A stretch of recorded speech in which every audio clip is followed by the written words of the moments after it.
And I'm seeing participants from many countries putting their country name in the chat. I'd like to ask you all to share the city and country of where you are joining from in the chat so we can see where people are joining us from and understand the true global scope. I'm now going to briefly explain some of the features of today's call. The webinar is being recorded. There is international sign interpretation and captioning available in English. A closed captioning button on the bottom of your screen in the meeting controls toolbar will enable these captions. If you need captions in a different window, the link is in the chat box. There are several language interpretations available: French, Spanish, Arabic, and Nepali. You can enable them on the toolbar on the bottom of your screen. Should you have questions, kindly leave them in the chat box. Our team is monitoring the chat box and will try to respond to the questions during the event when possible. Should you have any accessibility issues, please send a private message to the host account or email webinars@ida-secretariat.org. That's WEBINARS@ida-secretariat.org. We request all speakers to kindly keep to the allotted times and to ensure that they speak slowly enough for the interpreters and captioners to follow along. We would like to have as much interaction as possible with participants throughout the event and invite you to pose questions in the Zoom question and answer function or in the chat feed on the right-hand side of your screen. We will look to answer some of these in our Q&A session, so please keep them coming. Today's event is وكذلك by UNESCO's Global Education Monitoring. الحدث هو مدعم من اليونسكو وكذلك الاتحاد الدولي للإعاقة والتنمية وكذلك التحالف الدولي للإعاقة وكذلك الحملة الأمريكية لدعم الإعاقة. هذا الحدث سوف يركز على الوعود وكذلك السياسات من أجل تدعيم التعليم وتقديم الميزانيات من أجل persons with disabilities, ministers of education, and education financing specialists from around the world. On the eve of the commencement of the two-day financing summit, we have come together to issue a call to action for governments and the donor community to set a new vision for inclusive education financing in the aftermath of the pandemic. We are delighted to have your voice along with so many others joining us today. The evidence is clear that education budgets are not adjusting proportionately to the challenges brought about by COVID-19, especially نحن سعيدون despite additional funding needs. على الرغم من أن الظروف على الرغم من أن since the onset of the COVID-19 pandemic, according to recent analysis by the World Bank and the GEM report. This will have catastrophic consequence, especially on learners with high risk of marginalization who are already facing severe challenges in accessing online and remote learning and are therefore at a high risk of dropping out. For instance, preliminary data from the IDA COVID-19 survey shows that 29% of respondents with disabilities were stressed out about online classes, and 17% said that they had dropped out during the pandemic. We know that the education finance challenge is not only about mobilizing resources, but also about improving the effectiveness of funding.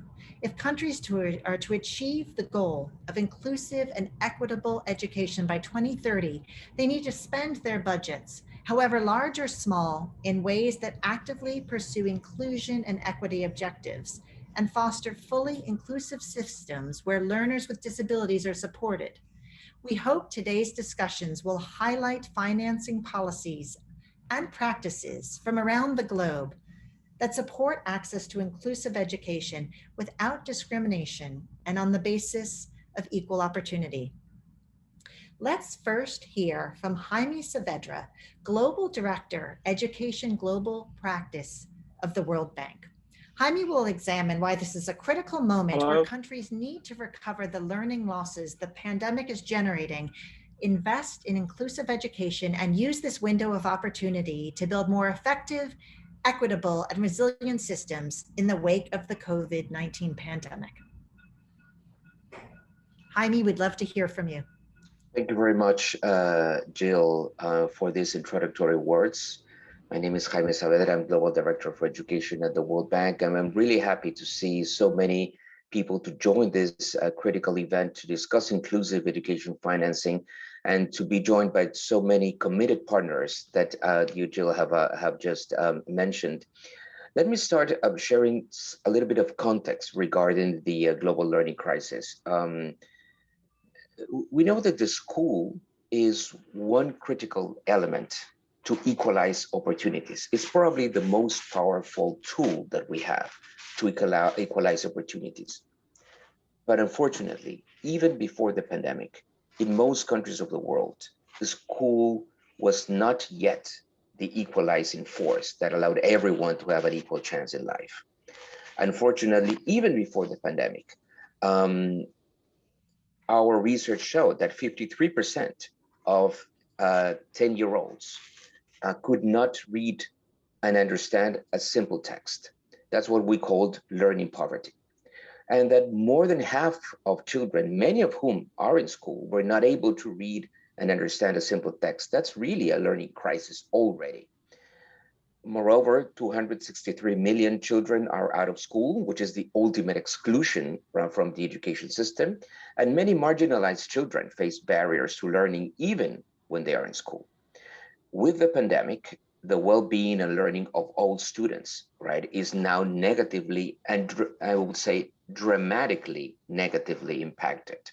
Even under a conservative scenario, that 53% that I was mentioning of learning poverty could rise to a 63%, right? Unless appropriate action is taken regarding remedial education and bringing kids back to school as soon as we can. But this situation is even more dire, right, for those with disabilities and or with special or diverse educational needs.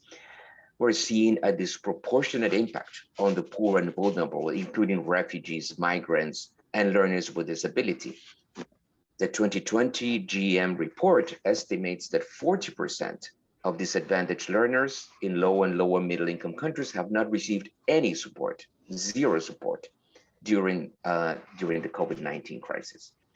So while working, in this and to confront this growing inequity is now even more critical than ever. Before the pandemic, we had a learning crisis and we have inequality of opportunities. With the pandemic, the situation is much more serious on both accounts, both in terms of the levels of learning of most students, but also inequality has increased dramatically. We were saying in some of our research that we might be living an inequality catastrophe that we really need to address.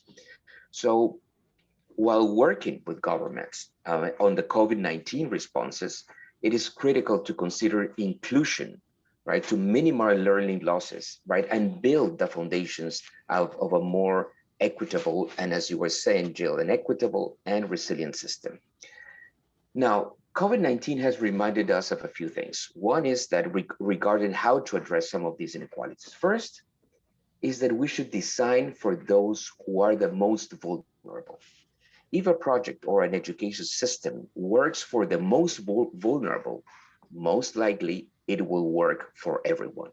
For instance, radio-based remote learning programs in countries with little connectivity will reach the most vulnerable, but will also imply an improvement, right, on the educational support for everyone, right? So, that's a critical aspect. Let's design for the most vulnerable, and that will more likely work for all. The second point is that we cannot afford to have parallel systems, right? Sometimes we say, okay, let's have a different systems for refugees. Let's have a different system with kids who have certain disability. But usually parallel systems are not the same quality, right? And even if they were of the same quality, that is not good for societies and for countries. When there are two systems, it's like having a system for the other, right? And that's just by itself a problem. In a society of parallel systems, children will miss out precisely the richness of diversity. So that's something that we should not do. And third, inclusion is not about ignoring or eliminating differences. Precisely, those differences have to be preserved and maintained, and sometimes that makes the provision of education more complex, but it makes it much richer. It is that complexity that has to be faced, and it has to be faced because diversity is what makes an education experience much richer for everyone.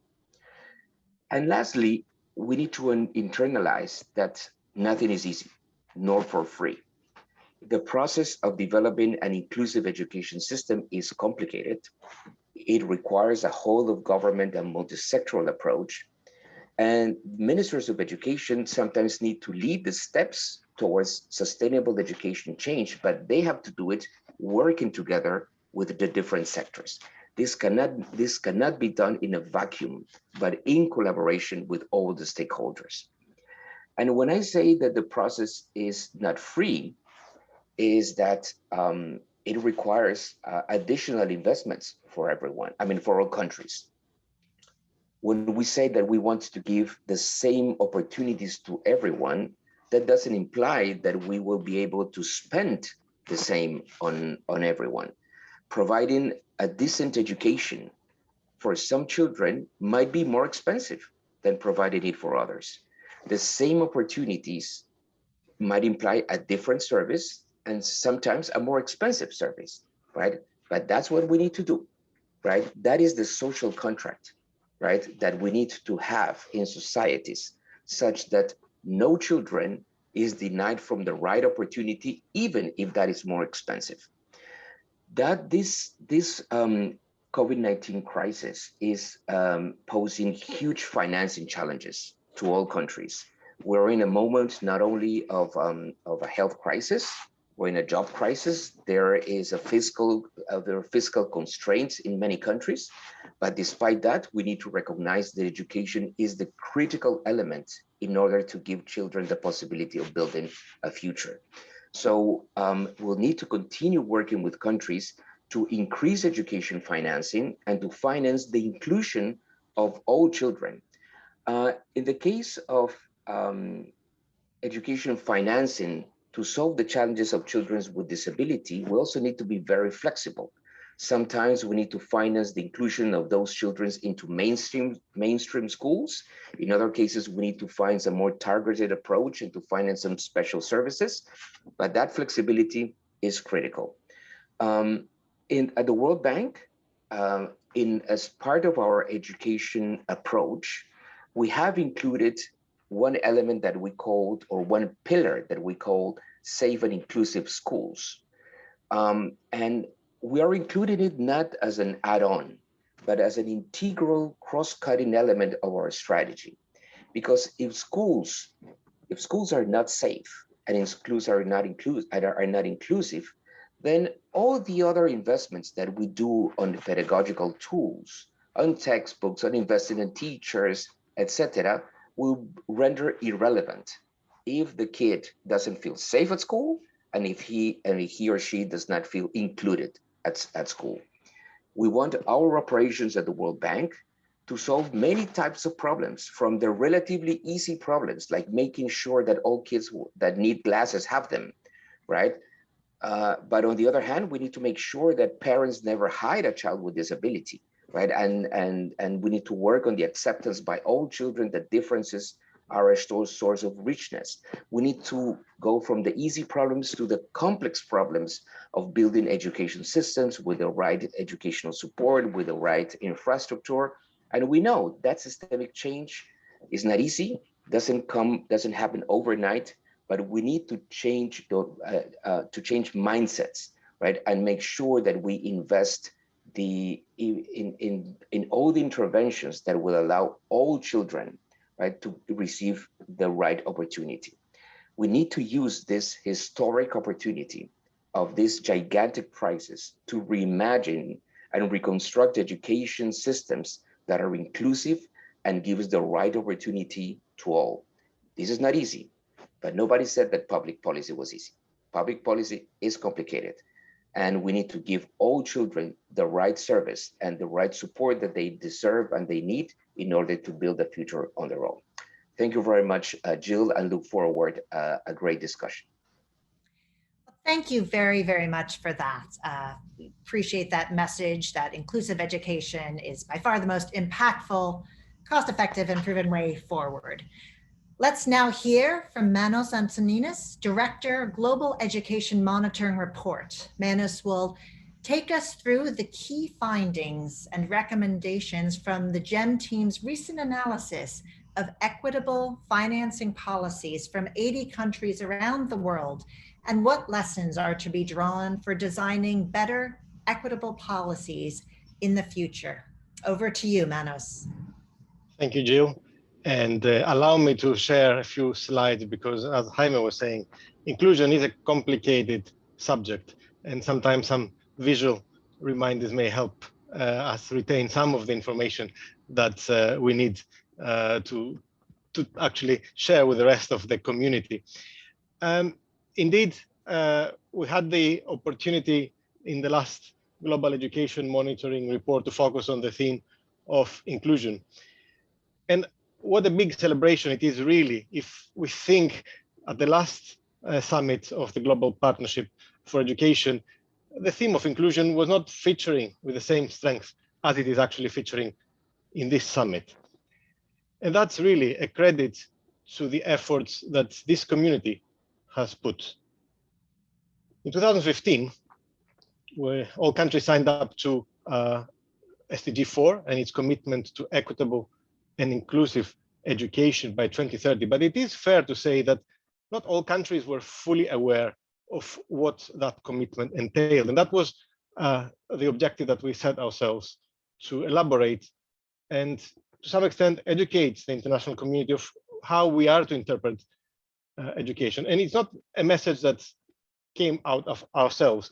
It was a message that was contained in the efforts of the community that championed the right to inclusive education in the UN Convention on the Rights of Persons with Disabilities in 2006, and the 10 years that followed until General Comment 4 of the UN Committee on the Rights of Persons with Disabilities interpreted the right to inclusive education in this broad sense that invites everyone to celebrate learner diversity and see it as a strength, not as a constraint.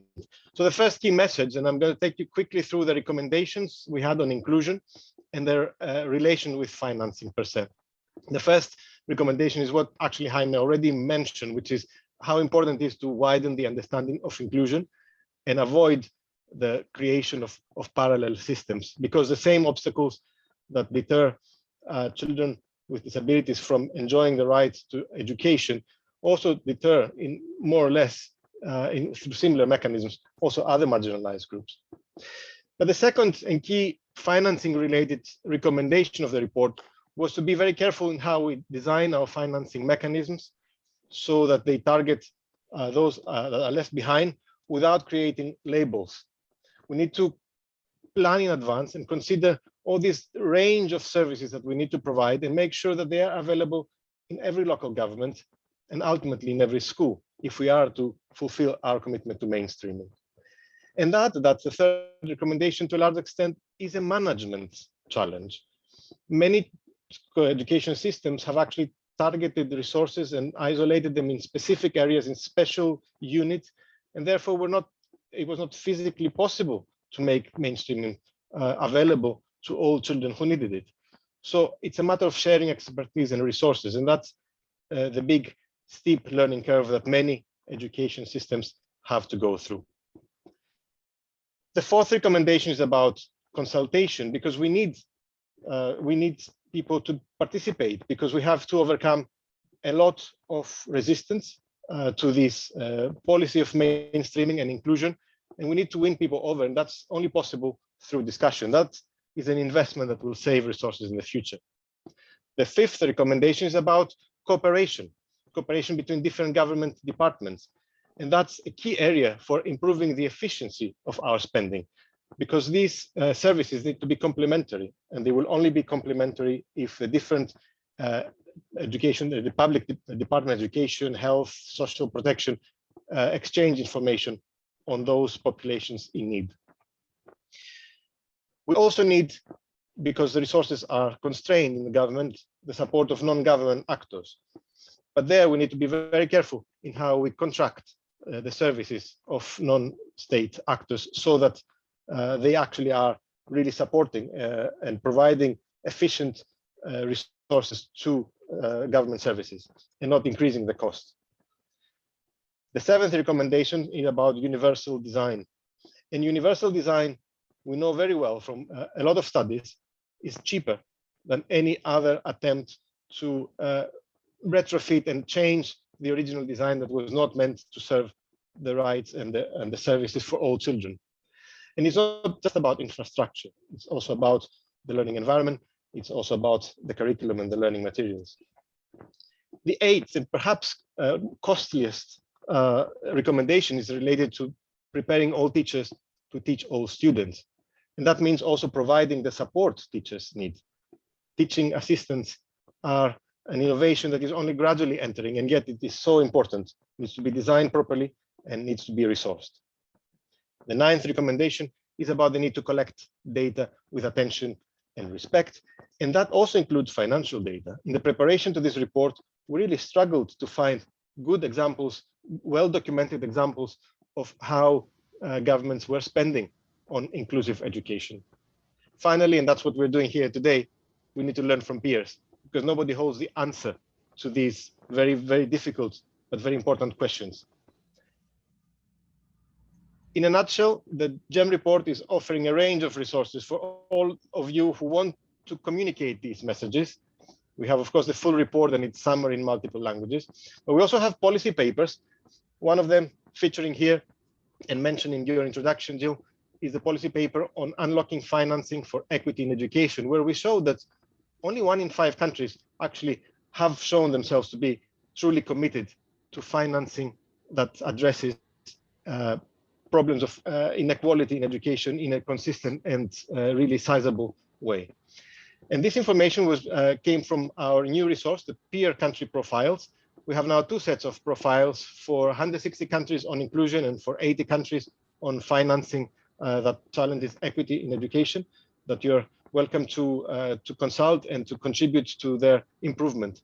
And finally, we also have had 2 regional reports that I also invite you to consider on Latin America and the Caribbean, and on Central and Eastern Europe, the Caucasus, and Central Asia. All these resources and many more, including infographics, videos, and animations, are there to spread the message as GPE enters its 2025 strategy that aims to help countries also achieve inclusion and equity in education. Thank you. Thank you very much, Manus. It's great to hear that plenty of countries have made extremely positive moves in the right direction. The report's messages are precisely the call to action that we should all heed on the eve of the Global Financing Summit. It's great to see all of your questions and comments in the chat. Please continue to share these along with what country you are watching from, and we will endeavor to answer them later in the program. Let's now hear from Diane Richler, representative of the GLAD Network. Diane will examine how this global body of like-minded bilateral and multilateral donors, together with organizations of persons with disabilities and private foundations, are coming together to shift the needle on financing for inclusive education, and how GLAD members are at the forefront of international efforts to ensure that the needs of persons with disabilities are at the heart of GPE countries' education sector policies and plans. Thank you, Jill. You've given me a big challenge, but because GLAD is made up, as you said, of such a wide range of members, I think we do bring together a number of different perspectives. And I guess in order to deal with the issues that you'd raised, I'd like to focus on two main points. One is what GLAD members identify as the major barriers to including learners with disabilities in fully inclusive systems. And second, how can we take better advantage of what civil society has to offer, particularly in relation to technical expertise to support inclusion? So first of all, regarding the barriers, you know, the publication of the GEM 2020 report on inclusion was a huge boost to sensitizing people about the benefits and the challenges of inclusive education. But one of the important messages that came from the report was the misunderstanding there is of what inclusive education means. And I think that it's really critical to recognize, as the GEM report points out, that in fact, what many governments describe as inclusive education really simply means providing education to learners with disabilities. And often that is in segregated settings. And so I think that the whole issue of really making sure that we focus on what inclusion means is important. Related to that is that current budgeting that's often called budgeting for inclusion is actually budgeting for segregated education. And a review of investments by the World Bank a few years ago showed that most of the investment that was made through GPE funds related to persons with disabilities really funded segregated programs rather than supporting inclusion. But also, Jaime made a really important point in terms of the need for funding for inclusion to be cross-cutting. And often when funding for inclusion is a separate budget item, it's easy to cut.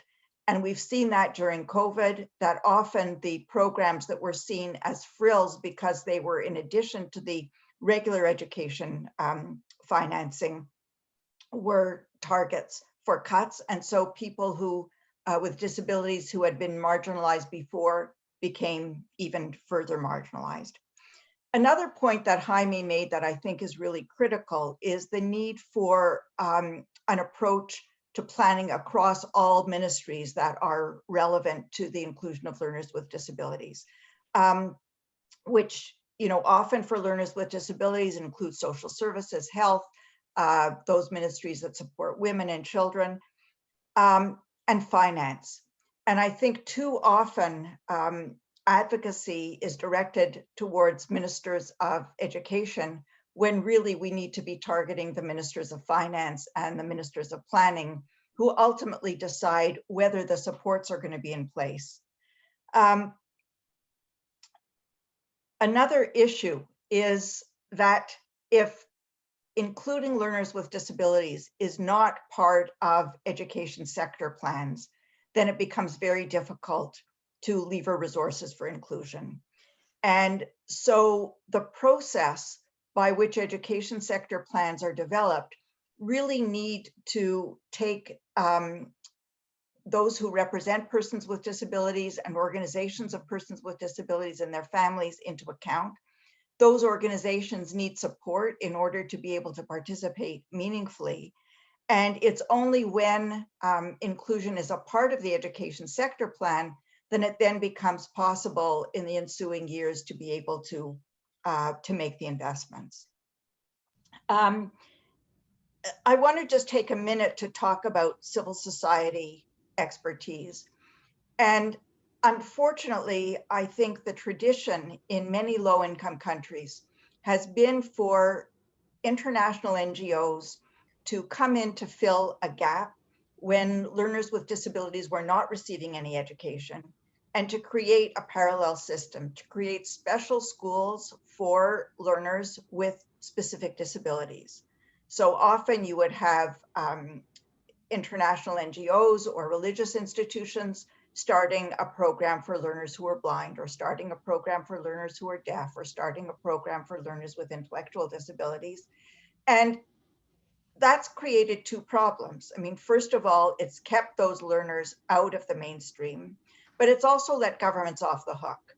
And as long as the governments didn't have to take responsibility for those learners, then they didn't have to worry about promoting inclusion. One last point is that organizations of persons with disabilities, in order to participate meaningfully, and other civil society organizations as well, need to be supported in order to be able to engage meaningfully, and that takes time. And my final point is that when we talk about inclusion, we're not talking about parallel programs. We're not talking about something special. We're really talking about a cultural transformation. We're talking about a positive disruption within education systems in the same way the shift from landlines to mobile phones opened up a whole new way for people, particularly in low-income countries, to be able to participate in ways that they've never done before. Similarly, moving from a charity and medical model of disability to a social and human rights model, and from special to inclusive education, can really help to promote quality and equitable education for all. Thank you.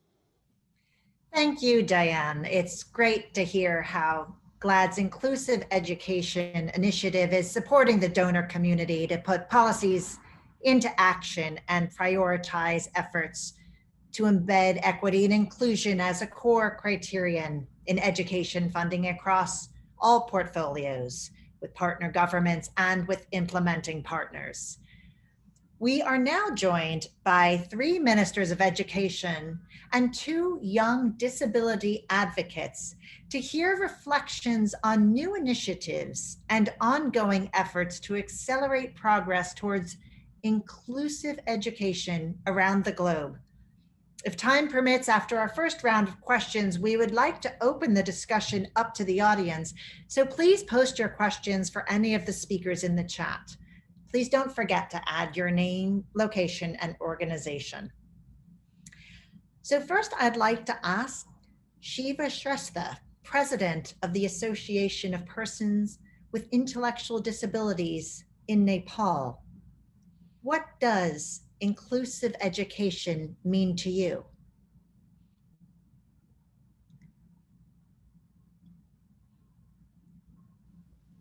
Namaste, समावेशी शिक्षा भनेको Namaste to all.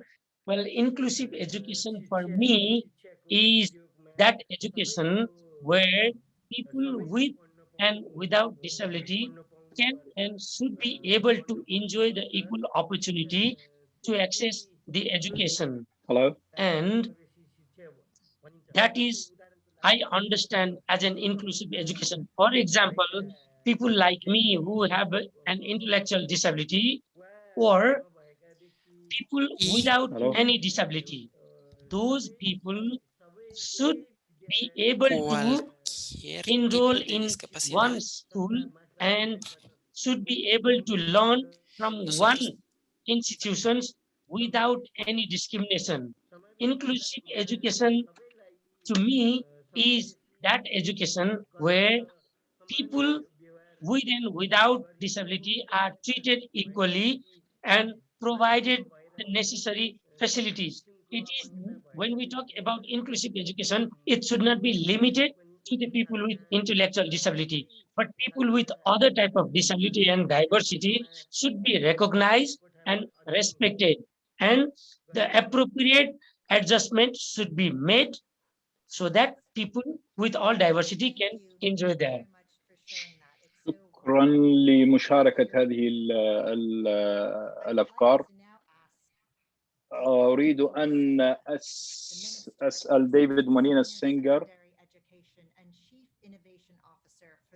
هي وزيرة التعليم الثانوي في سيراليون.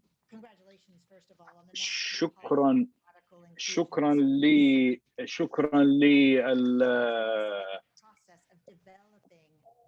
السياسة التي اعتمدتموها في المدارس. هل تستطيعون أن تقول لنا كيف كيف هذه سياستكم أفادت الأطفال من ذوي الإعاقة؟ كيف ما هذه السياسة وكيف؟ In these meetings currently. I think when we first started to have a conversation about inclusion and all means all, it very much overlaps with when the reports came out. And there was a draft policy on disability that was somewhere in the ministry. And there were people who cared about pregnant girls. And there were people who wanted to talk about street children. And there were all these different interest groups who individually were driven by the activities that they were doing, which was good. And when I came in as minister, I took a step back and looked at all these different draft documents and said, look, it's important that we're talking about kids with disability in the same way that it's important to talk about kids with pregnancy, in the same way that it's talk about kids who are in hard to reach areas, in the same way that it's important to talk about poor kids. And we then developed a radical inclusion policy focusing on these most vulnerable and most hard to reach, the disability, physical, cognitive, the poor, social welfare, the pregnant girls and parent learners, and those who are in hard to reach areas, because the way in which you approach them. And it's the consultation across the board that really led to this policy being expansive and great, but it's also informed how people have accepted it. And it's not to prove any point, it's not to fight tradition, it's not to fight culture, but to say that we as a society believe that everybody should access school. And if we focus on the most marginalized, and often the most marginalized is a girl who maybe is a mother who has some a physical challenge in a remote area from a poor background. If something works for them, then it will work for everybody else. And when we think about that approach, it informs how we shape policy, it informs what we do as a government and how it's been working. A final story is, I was with the president in northern Sierra Leone, and he was engaging on development and something else. And this chief had 3 minutes to speak to the president about anything he could. And this chief comes up and goes, Your Excellency, I would like to thank you for the radical inclusion policy. I would like to thank you for bringing pregnant girls back to school, because all these girls who were going to drop out now are in school, and as a society, we're supporting them. And it was really a surprise for me. And it was fantastic to see how people who we thought will resist this policy change were now the advocates and the champions of it. And it's been going really well. And we see this with, we launched the policy in Braille as well. I've gone with my team to places where I stop in my car and I take a boat for 3 hours in a place that's far, far away, where the vehicle does not go and we have to walk. And it really is that we have to implement it. It's leading by action and getting the community involved. That's amazing. I'd love to pull in Dr. Ingetahun Makuria, the Minister of Education of the Federal Democratic Republic of Ethiopia, and ask what progressive steps has Ethiopia taken to include support for inclusive education in education sector plan? And which budgetary measures have you been able to introduce to ensure access to education and support for the most marginalized children and youth, including learners with disabilities?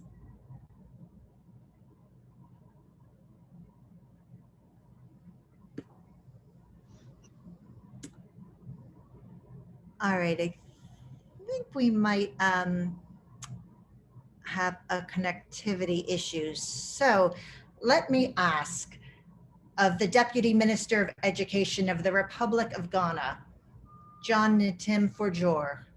How has Ghana introduced universal design for learning as a key strategy for promoting access to learning for all children? And how have you funded the rollout of this initiative?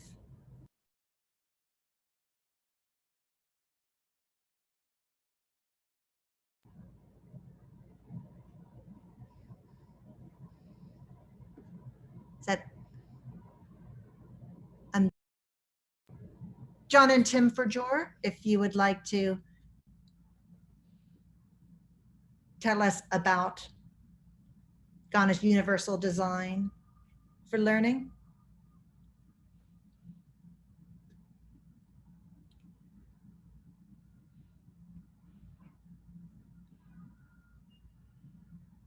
Okay, while we're waiting for a response there, I'd love to pull in Fernanda Santana of the Brazilian Association for Action in the Rights of Autistic People. Fernanda, thank you for joining us. Could you tell us what inclusive education means to you? I would say I agree with Shiva. It means everyone together, learning together, and growing up together. And I think it's about equality, and it's about respect for all human diversity. I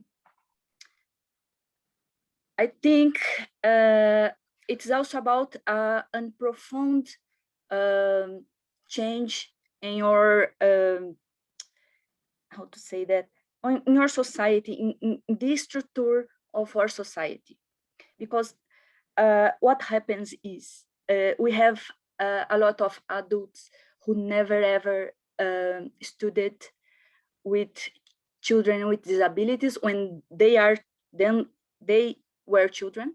So they grew up without any contact and don't have contact with something, causes misunderstandings and all kinds of prejudice. So that means these days they are the people who says no to inclusive education because they don't understand. They think that's okay, but it's not okay.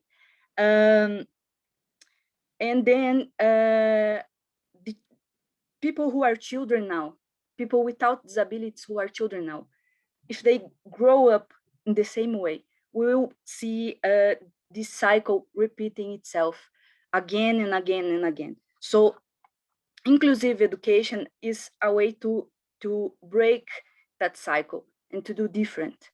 I always remember a colleague of mine I had in the university that one day he said to me, Fernanda, before I knew you, I had a very different idea about what autism is, because I'm autistic myself, and what disability is, but being friends with you and working with you in the university, that changed my mind.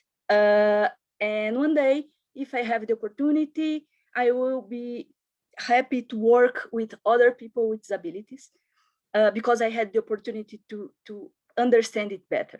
And well, I always will remember that because that's important. That's a goal. That's how we deconstruct the attitudinal barriers in the long term. So I think inclusive education is all about that, about big transformations. That's really well put, that it's all about big transformations. I'd love to try again to pull in John Ntimfojor, Deputy Minister of Education of the Republic of Ghana, looking at this topic of transformations that Fernanda talked about, looking at Ghana's universal design for learning as a key strategy for promoting access to learning for all children. If you could talk to us a bit about that and how you have funded the rollout of this initiative.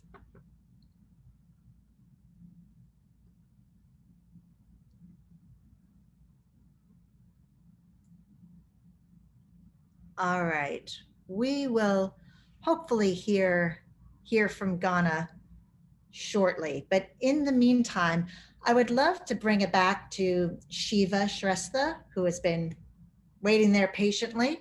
I'd love to ask you, as a person with an intellectual disability, what would you like governments and funders to prioritize?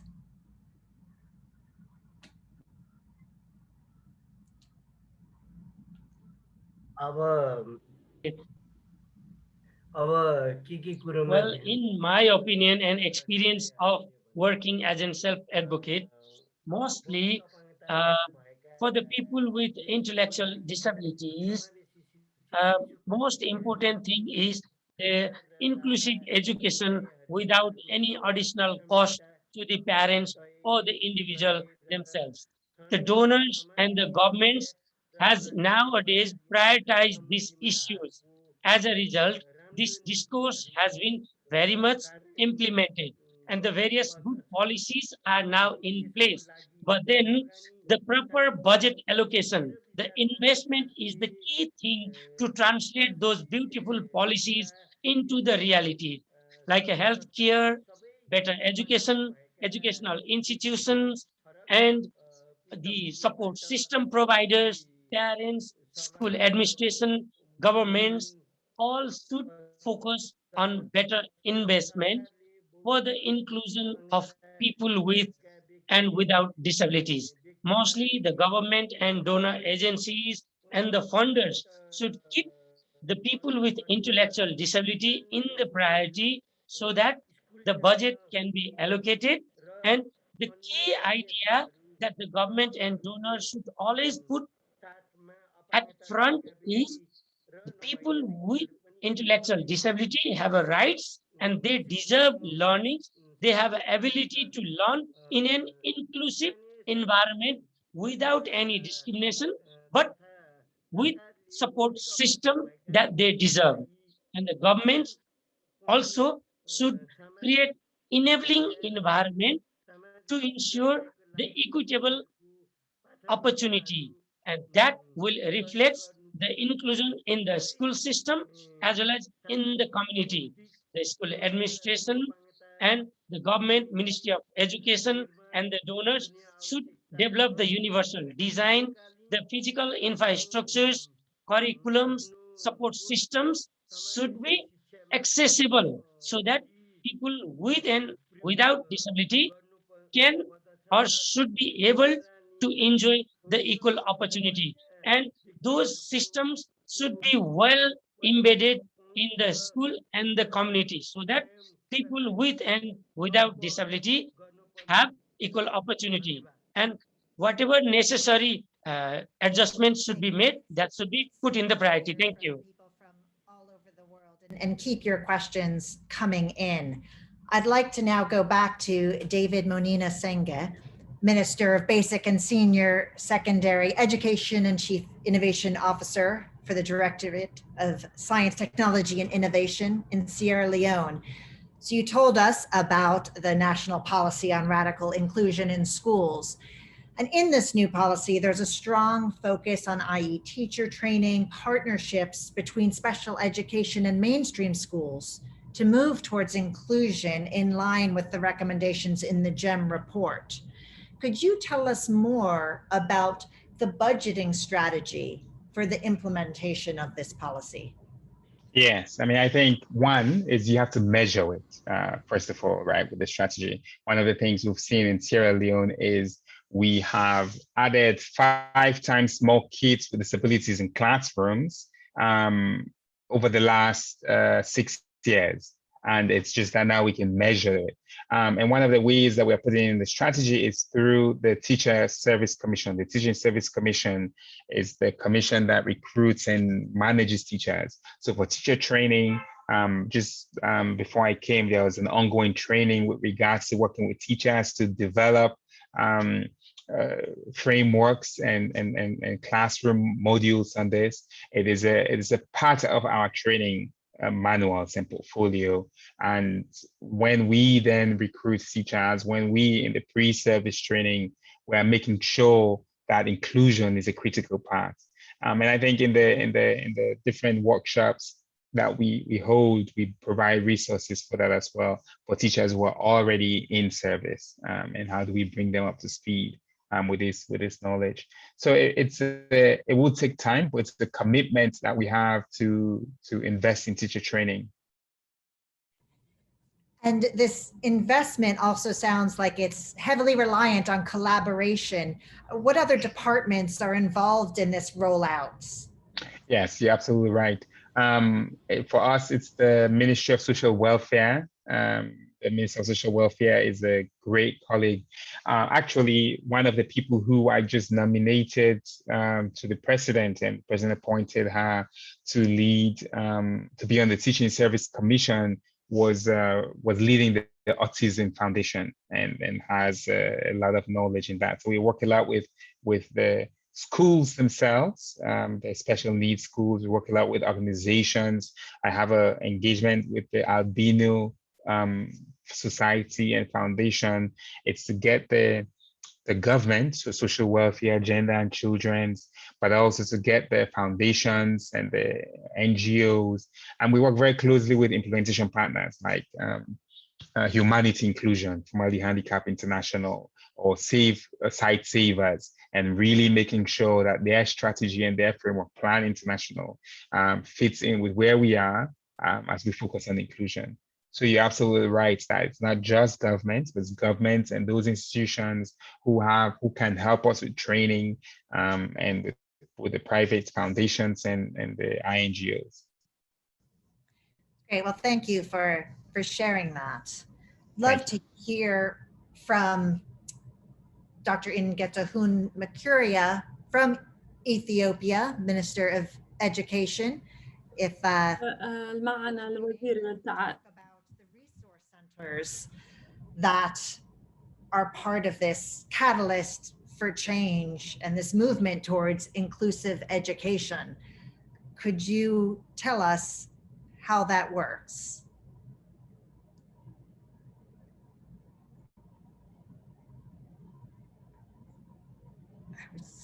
Still waiting to get that connection coming through.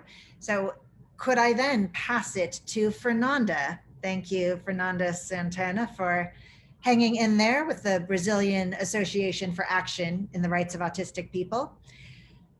So what would you like governments and funders to prioritize from your standpoint? Well, three things. The first one, and I think probably the most important one, meaningful participation of persons with disabilities through their representative organizations. We need to be there. We need to plan together and to point the way, because we know what we need. We have the convention, the rights of persons with disabilities, and we need to pay attention to it and take it seriously. That means one system, the inclusive one, with no other possibility. Second, pay attention to more than only what happens inside schools, because no one can learn without proper food, habitation, sanitation. I mean, like the minimal standards of life. We need to understand the entire life in the community to make it accessible and respectful. Considering the extra cost of disability in our life, and also the statistics about violence and stigmatization and poverty and all that, I would say social protection is especially important when we are talking about ensuring access to education. And that's both during the pandemics and out of it. And the third and last thing, and that one is more about what I personally have seen and experienced in the last years in the field of autism here in Brazil.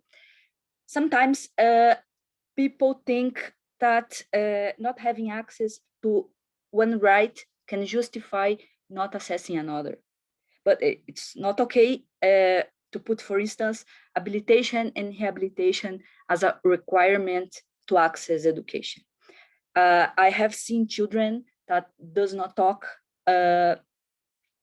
and that don't have access to augmentative and alternative communication being excluded supposedly until they talk or until they are ready. Well, what if they never talk? That means they will never be allowed to attend school. I really can't understand how someone can see that as everyone different than discrimination. And of course, communication is truly important. Everyone has the right to access any kind of assistive technology and services. They need to be able to communicate in the best, most complex, and most comfortable way for them as possible. But it's bad enough having this right violated will never ever justify also having other rights violated as well. So when we are talking about public policies, we need to stop to think about how we will protect these people, or in the sense of ensuring well-being, supposedly, and focus on the human rights, because what we really want is to be active members of our society. And for that, we need to be seen as persons and taken into account just like everyone else. That's it. That's great. It's been wonderful to see in the chat how closely everyone is listening and how these issues that our wonderful panelists are addressing are resonating with people all over the world. So we would love to pose some of these questions to our panelists. We have an Alice Hardy saying, Shiva, thank you for your excellent point on the rights of people with intellectual disabilities. That is a really great point, echoed as well by Fernanda. So it's great that we've been able to bring all these points together. And just looking at supporting teachers, the teachers who need to be frequently given tools for their toolboxes to continue to respond to the changing needs, particularly those presented by the pandemic. Also, would love to look at the role that digital devices play and how critical they are both for teachers and educating, helping teachers. And we heard a bit about this earlier. Love to ask Fernanda, if I could, about the role you think of digital devices in inclusive learning. I think it's very important to recognize digital devices as tools to ensure equal participation. Sometimes it is so people saw it as like some kind of privilege to make things easier. It's not like that. We don't need easier, we need equal. And devices, not only digital too, but not only digital. A lot of times they are fundamental, they make a huge difference. I would say, for instance, I know people who has a lot of trouble writing manually because of coordination issues, and for them to type is much easier. So in this case, it's just assistive technology, you know. So it's about accessibility. It's about ensuring access to things that everyone should get. And when we think in the context of COVID-19, then it's more complicated, because we need to talk also about accessibility and how to make things like the remote classes accessible to everyone. And that means first ensuring everyone will have the tools to participate. Everyone will have access to internet if needed, or to other kinds of connection. For instance, in some places we have classes through television, things like that. So the student need to be able to access the same things, the same content everyone else, and that need to be taught in an accessible way, in a complex way, in a way that it's all about I'm sorry, the word escaped me.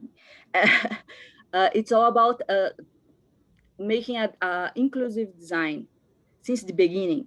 You need to think all the system, taking into account that you will have all kinds of different students. And I'm a student myself. I'm attending the university, and we are having remote classes. And I can say right now it's very, very, very hard to not drop it and abandon everything, because the system here has not been planned, because not been planned in an inclusive way, because no one at the beginning remembered that students with disabilities exist. So it's very hard if you talk directly to your professor or your teacher, like, well, I have these issues and I need adaptations, I need accommodations. Okay, some of them can do it, but sometimes it's really hard, because all the system, all the planning has been made without remembering us, without taking us into account. So that's very frustrating. That's very, very complicated to deal with, and makes us be left behind, even more than ever. And it's very shocking to see it, like, very super clearly how the systems, how I say that, it's a message for us. It's a message that says you are not important, you are not part of it, and that's not true. Everyone is important, and we are not. We have the right to be welcome there too, just like everyone. Well, that's a really good point, and the point as well you made about design and the role of the technology as well in inclusive planning. And on that theme, we have a question in the chat that we'd love to put to Jaime Saavedra. Thank you for hanging in there. How can inclusive education during COVID-19 be delivered when the access to technology is limited in so many countries? So how can delivery of inclusive education be equitable when this access is often so poor? And how can funding be provided for this when there are so many fiscal constraints? Yeah, you can hear me now.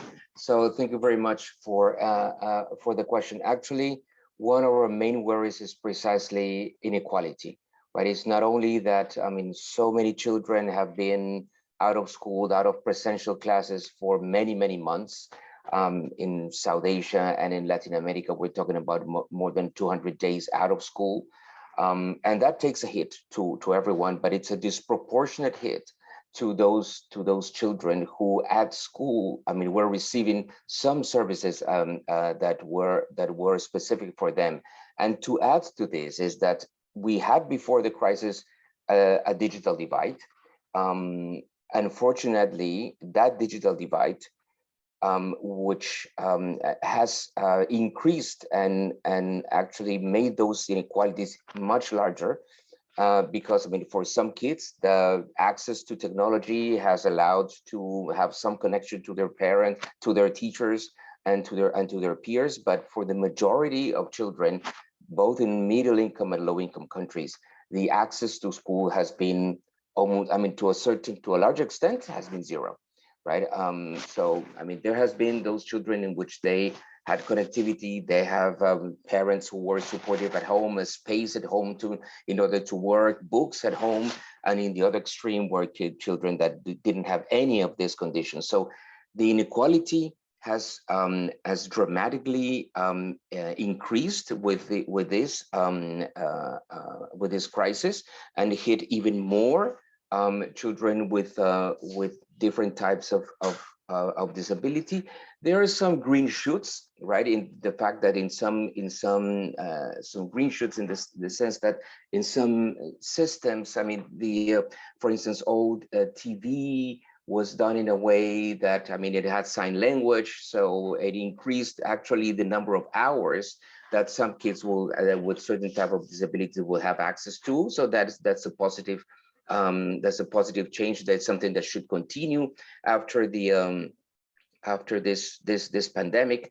But still, I mean, the challenge of financing and the challenge of in this juncture is extremely complex. So that's why a call here for increasing not only protecting, but for increasing finance into education, it's absolutely essential. And when we say finance into education, again, I want to emphasize that it implies that for certain populations, for certain type of children and young adults, will need to invest more.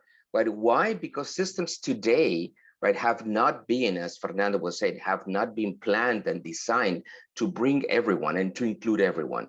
But we need to build from where we are. I mean, new infrastructure, new designs, new projects can be done with using UDL, but we need to make sure that wherever we are, we invest as whatever is needed. And if those investments might be higher for certain populations, that's fine, right? That's essential. And that's part of our social contract. Well, thanks for that. This question, as you point out, is a challenging one, the question of financing. And we have another question in that vein. Would love to pose this to Manos and Ninas, if you could let us know, while much has been written and researched about the need for adequate funding for inclusive education, and there was also material around about types of funding models, this question poses, there seems to be very little research or available data on actual examples of comprehensive inclusive education funding, particularly in low to middle income countries. Are you aware of any such reports we could access looking at these actual examples in low to middle income countries? Because this viewer says it's very difficult to advocate with our Ministry of Education without actual examples of how financing inclusive education has been achieved. Thank you, Jill. I saw that question that came from Robin Beer, and I think it is the heart of the matter, really. And it's a question that is quite elusive, and I think I alluded to that in my last intervention, the last recommendation, or the one before last. I said, so little data exists on how countries finance inclusive education, however they perceive it, because I think Diane rightly said, for many countries, still, unfortunately, the conception and the perception of inclusive education is special education, and the budgetary allocations refer to some special services delivered in a separate way. So we, first of all, have to overcome that constraint, that inclusive education has to be seen as a delivery of services that enable every child to be educated with high quality, or with acceptable quality at the very least, in their local school. And for that, we have very little evidence from low and middle income countries, just because while the concept of inclusive education, as we described it so far, is trickling down, countries have begun to understand this approach to inclusion, the practice is still some way to go. So the best experience we have is actually from countries that have been practicing targeted funding, but label some students as needing special attention and trying to channel funds to them. And along the way, what they came across as a challenge was that the number of children that were being identified as such under these categories kept increasing. And that happened even in countries with which we are familiar as having a reputation for a high quality of education. Finland, for instance, had to reform its funding system about 10 years ago when the share of students in special education increased by 3 percentage points in just 10 years. So they were also concerned about allocations because, of course, in many countries, probably in most countries these days, the responsibility for delivering education and therefore delivering inclusive education is in the hands of local governments, and local governments often have very big differences in their capacity to deliver. So what Finland did, for instance, was that they shifted from a model that was weighted by the number of students in special education to a capitation grant, except for some students with severe disabilities that required a different approach. So this is to some extent what for many people is considered as a twin track approach. The question is who falls in this twin track approach? And as I said, for high income countries, the second leg of that twin track approach is increasing, being a smaller group of students identified with severe disabilities. But for everyone else, the attempt is to hand over grants to local governments that local governments should manage and ensure that they deliver the resources they need to provide services for all students. Portugal is, of course, another example that has moved in that direction, and Portugal also encapsulated this approach of delivering services according to need rather than according to categories of students. More broadly, I referred in my presentation to the policy paper we had on equity in financing. If we move beyond disability to overall financing that is channeled towards equity, what we mentioned, I think, is important because it does also affect how disability inclusive education is financed. And I mentioned that only 1 in 5 countries demonstrated commitment among the low and middle income countries, demonstrated commitment to channel financing in a way that addressed disadvantage.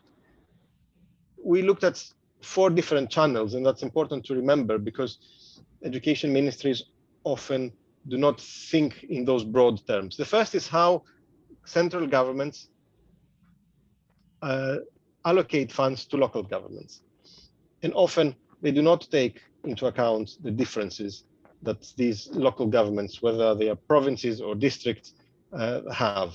So a big first step is to have ways that finance education that take into account whether a particular part of the country, a region of the country is disadvantaged. Politically, that can be difficult. A few countries are trying it, but there's a lot of tension. The second is how countries allocate resources to schools. And that also needs to take into account the different conditions and characteristics of schools. And to give enough to schools, because some countries give money to schools with in disadvantaged areas, but too little to make a difference. The third is how the governments give money to students. And here we have the example that when ministries of education try to do that and they give scholarships on merit, and they end up not necessarily benefiting those children that need it most, who may not have performed well. And finally, what ministries of education miss as a last point is the funding that they can use from other ministries, especially social protection ministries, that can have a huge impact on education as well. So that planning often does not happen in a coordinated way.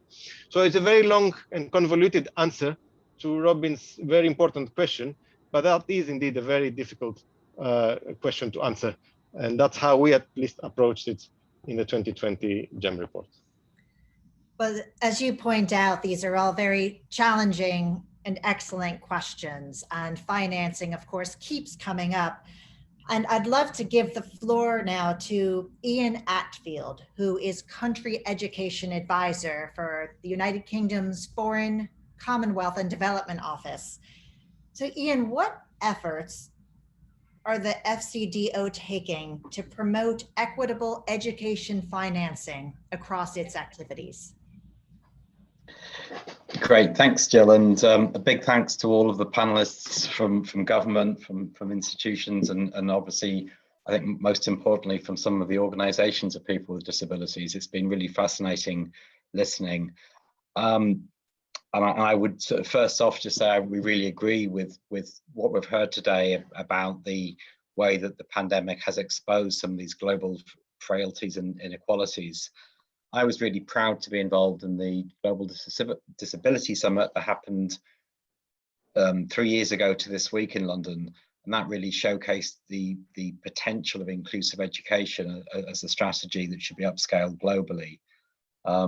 We've seen lots of evidence that children with disabilities are some of the worst affected groups. They risk exclusion. We've heard about obviously blocking access to services, adaptive services and devices, and mobility restrictions with lockdowns. It may take years, whilst this summit this week is trying to increase that sort of donor and aid finances to education. The key problem I think that we see at FCDO is that the domestic government resources always matter hugely, even more so in middle income, but also in low income countries. And we may well see the Ministries of Finance having those competing priorities on health, economy, jobs, and potentially an overall shrinking pool of revenues to use. I think some of the examples we heard of, for example, Honourable Minister Sangay on radical inclusion is really music to our ears, and it's really great that we have that strong partnership with in Sierra Leone. It was a real shame we couldn't hear, I think, from some of our colleagues from the ministers in Ethiopia and Ghana, because I know some of the great work that's going on there. I think some of the most powerful comments I've heard was this thing about this sort of ability to reimagine education, and certainly FCDO being the co-chair of GLAD, together with obviously Diane Richler has very ably sort of represented some of those views today. And this idea that we must hear, I think it was one of Manos's 10 points, that to really, you've got to do those bottom-up consultation to know what works best, to really get that expertise from people on the ground, like Shiva we heard from in Nepal about, what is actually needed. In Nepal, where I have most recent experience, I mean, there's a partial response to Robin's question that Manos, I think, ably partially answered. There they really have been trying to combine a disability ID card system with sort of both social welfare, social security related payments that link into education, health, jobs, other services. But it hasn't gone that full way of really, trying to phase out segregated education, or special education as it's called there. And I think that's really what we'd like to see more focus, more direction, practical examples, but then taking them to scale and making them fit with the government systems and in partnership with those governments. We have strong programs and partnerships with a number of the countries, with GP member countries. We've mentioned Ethiopia, Sierra Leone, Ghana, but also we've got strong work in Jordan, Rwanda, and in Asia, in Pakistan and Bangladesh, and I shouldn't forget Tanzania. I'll try to slow down a bit for the interpreters. Excuse me, Jadenand and others. I think that the GEM report and these new resources that allow us all to sort of compare, contrast the approaches, these profiles on inclusive finance, the new Kia website, the data profiles, These are really, yeah, I think critical tools both for countries to use and also the community that supports countries in designing equitable finance policies. Let's not forget that the GPE is usually implemented in country by some of the organizations here, such as the World Bank. And it was really heartening to hear from Hame about the inclusive education guidelines that are being rolled out right across all of the World Bank's education operations, because that really will help to better lever the GPE resources that are being, you know, obviously raised and supported through the summit this week. I mean, just to conclude,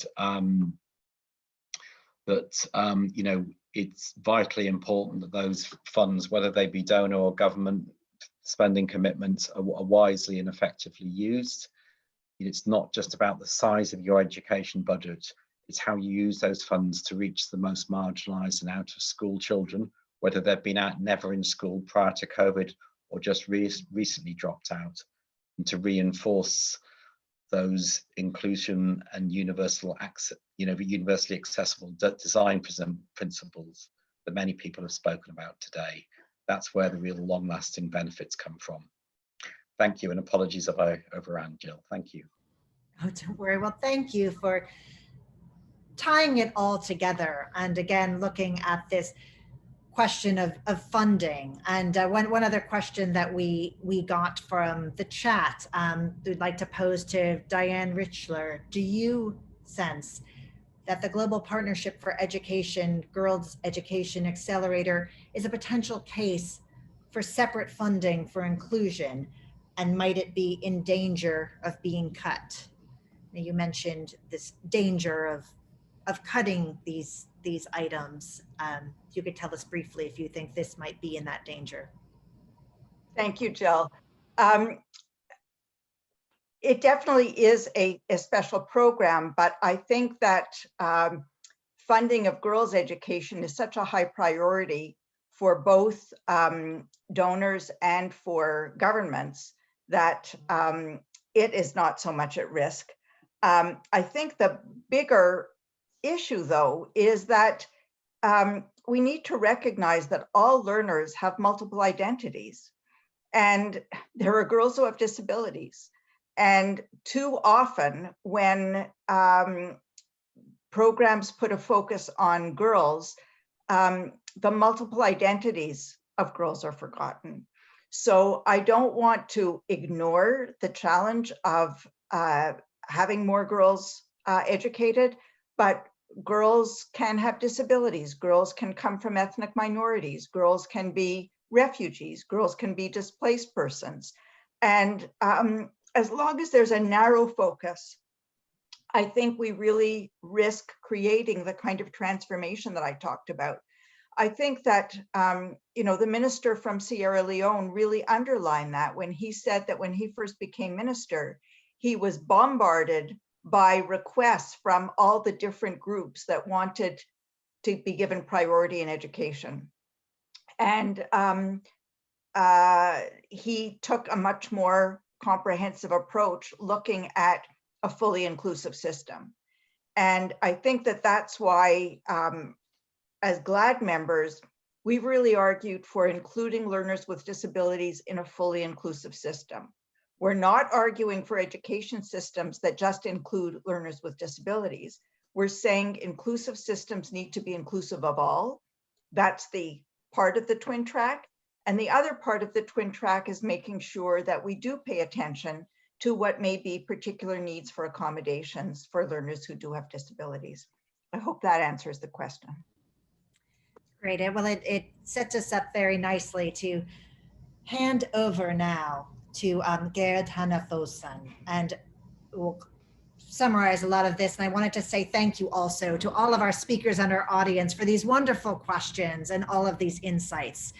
So it's my pleasure to give the floor and final remarks to Gerd Hanna-Fossen, Policy Director for the Department for Education and Global Health Education section of the Government of Norway.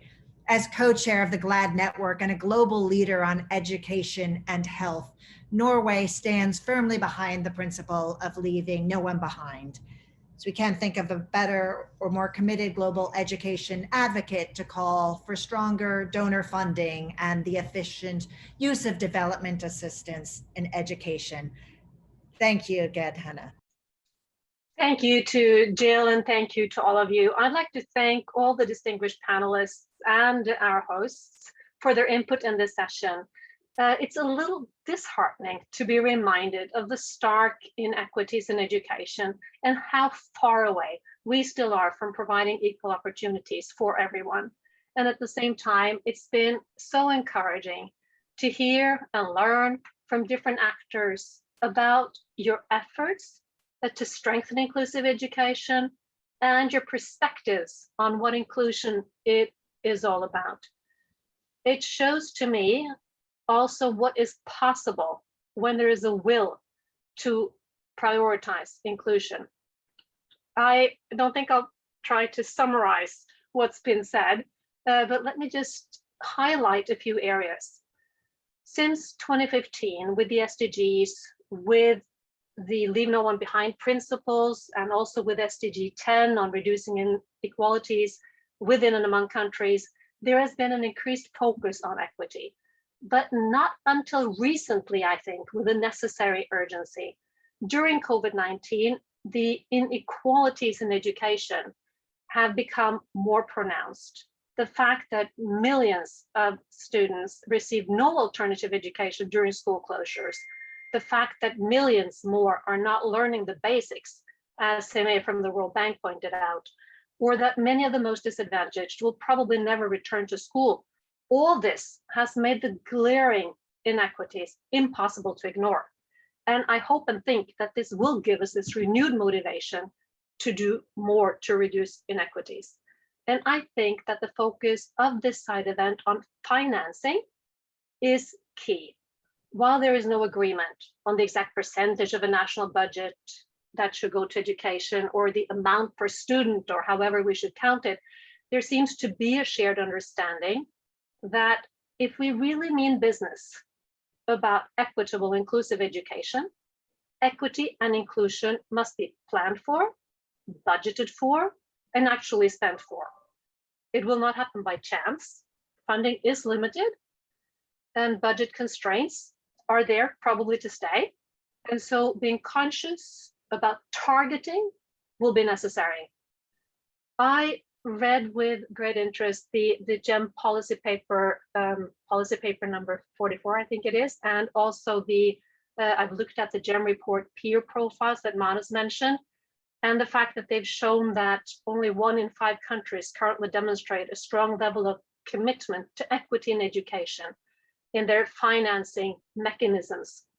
It also outlines how some countries can strengthen that commitment, and it shows that inclusive budgeting can lead to more resilient and equal societies. I think a key message that I will take with me from this event is therefore the old saying, put your money where your mouth is. In other words, if you're serious about inclusion, plans and budgets must show it. I also take with me the need for all of government or the whole government approach that Heme pointed out. He said it will not be easy. He said it will not be free, but then no one said it would be easy to do government policies or whole government policies, something along those lines. Heme, I'm not sure that I'm quoting you quite right, but this is what I took with me. And Minister David Senge from Sierra Leone pointed out the importance of training teachers and also measuring. That also is not free and not easy, but where there is political will, it is possible, although it will be challenging. Linked to this and linked to the need, the fact that it will not be free, I think we also need to discuss more and more often and perhaps more seriously the revenue side, and particularly domestic resource mobilization. Diane from the GLAD network also mentioned the importance of talking with ministers of finance. I would agree that sometimes I think we stay within somehow the education sector, and we need to somehow go outside of the education sector, engage with other sectors. Also take with me the points about inclusion being about a cultural shift and the need to reimagine education, as Ian called it, and that we need a new way of thinking and the importance of including the real experts like Shiva and Fernando in our discussions around inclusion and around financing for inclusion.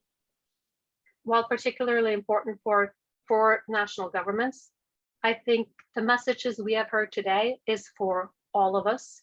We have a shared responsibility and we need coordinated efforts. Norway is, as you said, Jill, in your introduction of me, it's committed to inclusive education in our aid to education policies. Since 2018, we've doubled our funding for broader programs to strengthen the rights of people with disabilities, particularly. And inclusive education will be one of the themes for the Global Disability Summit taking place in February 2022, which Norway is happy to co-host. I'd like to suggest to all of us participating today that we consider also how some of the ambitions and ongoing efforts on inclusion and inequity that's been addressed here today could be taken forward at the Global Disability Summit. Finally, Norway is a long-term supporter of GP, and I'd like to wish GP every success in its replenishment this week. I hope everyone will join us, making sure the messages from today make their way to all those participating in the event. We cannot allow education financing to backslide. The funding available must reach those with the most critical needs first. So we should all be advocates for the most disadvantaged, for inclusion and for equity. Thank you very much. Thank you very much for those wonderful remarks. Again, thank you everyone for joining us, and thank you to our fantastic panelists for your insights and for your great work. Hope everyone stays safe and well. Thanks again.